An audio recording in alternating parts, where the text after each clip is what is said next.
Sen qara qəlbin əsiri, mən qara sevdanın.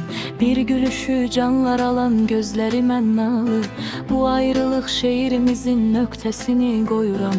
Məni səndən, səni məndən məcburam ki ayıram. Sən gedəndə mən sənə yalvardım ki getmə. O gün həyat gözümdə sönmüşdü. Yenə həsrət küləyi girib bomboş otağıma. Qonub ətrin evin bütün küncü bucağına. Her gece bomboş küçelerde, deli kimi serhoş küçelerde, hayalımla ruhum danışır seninle sensiz gecelerde. Her gece bomboş küçelerde, deli kimi serhoş küçelerde, hayalımla ruhum danışır seninle sensiz gecelerde.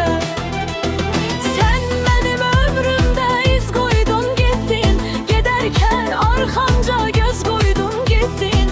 İllerdir bu acı sağalmır aygansız. Yaremin üstüne köz koydun gittin.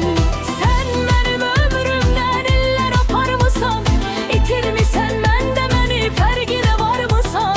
İllerdir bu acı sağalmır aygansız. Ürek budur sevirsen olla bacarmırsan.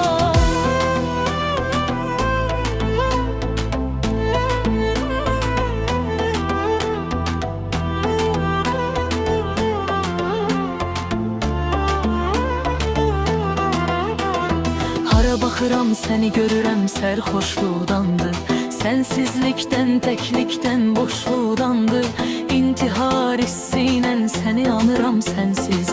Alovlar, ateşlər içində yanıram sənsiz. Get-gedə